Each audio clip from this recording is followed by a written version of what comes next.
a lot of men get their self-importance from their penis. Agreed. Very much. A lot of value to it. There's Let me sip my water to that. there's a lot of value, attached to the penis. Yeah, there is. The size, the girth, performance, and whether you like it or speed. not, acceleration, deceleration, whatever you want to call it. Curve, straight. It's a lot. It's a lot of time. Yeah, wow. Which is why, part of what we call is a dick measuring contest. So you see people, so that's why that term is being used. And so it is okay that someone feels that way about it.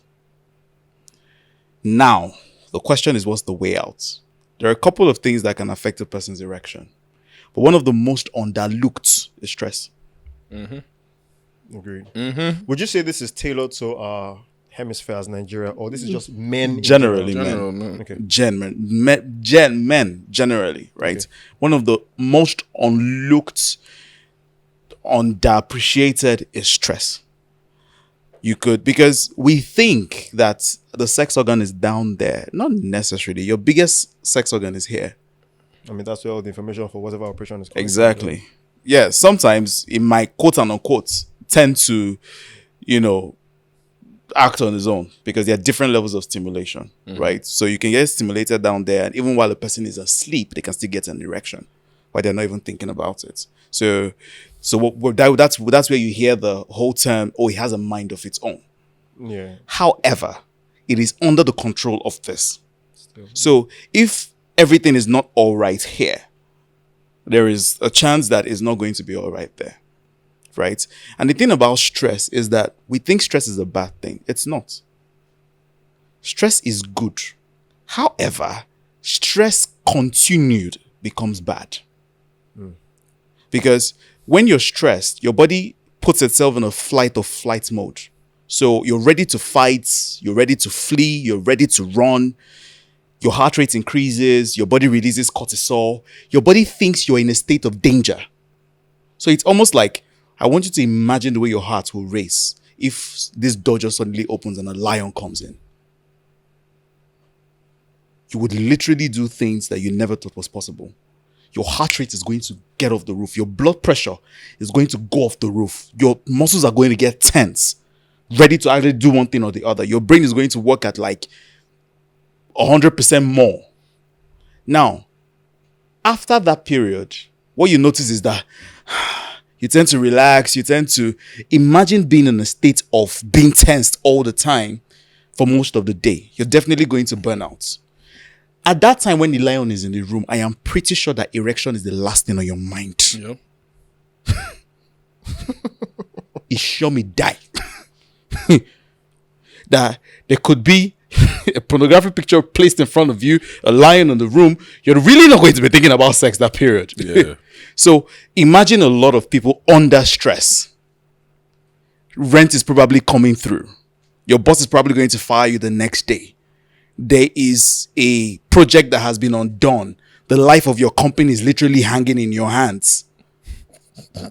And you're wondering why you can't get an erection. It's not going to happen. Can I be honest or something? You know, when you said that, I'm just like, that's how I figured it out early. Because there are two cases that happened. So obviously this last few years I've been doing my own event Sunday at Ilashe and all that. And one of the reasons I said I was taking a break this year is because my body has been on fight or flight mode the last 2.5 years. Because obviously building it, you're going back and forth from Lagos, Ilashe. That's one. Then the stresses of even it now, two. And then the physical toll. And even up to now, that's why I told him, like, to start the year, I was in and out of the hospital. Because I've had this, like, strain on my back or neck that's been painful. But hospitals, you're all healthy, all this. It wasn't until they did all the tests, they said, how stressed were you this last year or two?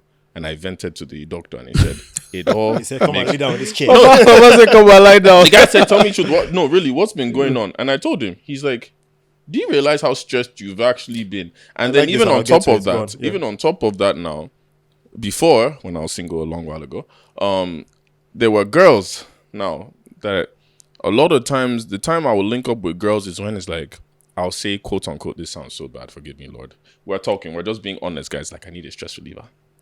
In terms of, I need a stress reliever. Like, I just want to chill with babe. Like, because when you're with a woman, you're more relaxed. Sometimes, please. Sometimes it's because in the end, some of those girls added more stress. There you go. But when I was with some of these girls now, like, I would notice, like, yeah, my shit ain't even coming up. I can't do anything. Like, the first time I panicked, I'll be like this.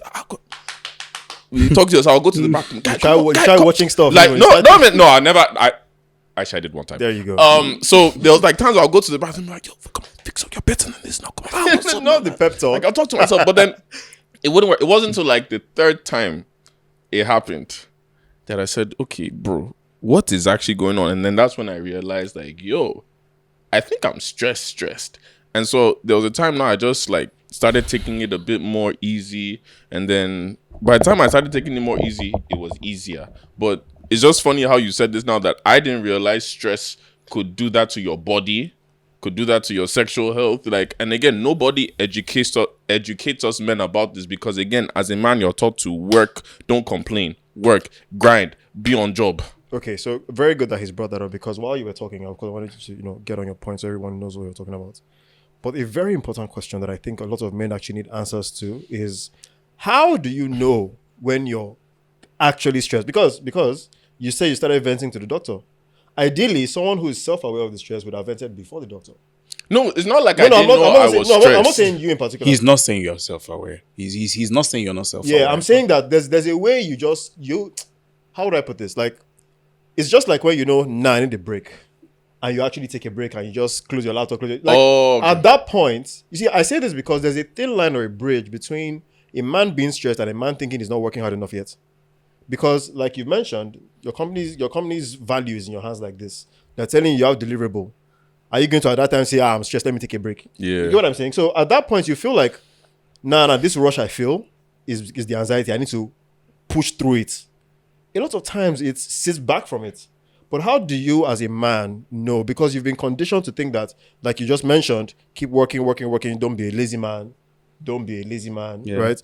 How do you know then that actually this just, even beyond the erectile dysfunction, even beyond like erection problems, down to even, mental problems, how do you know that, okay, I'm actually at my peak? What are the things a man needs to look out for? Okay. Look, I'm actually at my peak. Let me step back a little bit regardless of whatever delivery I have. I'm so glad that you asked that. And I'm still going to use the analogy of the lion in the room, because that's what a lot of people can visually relate to, right? Irritability. Have you seen how Lagos people drive?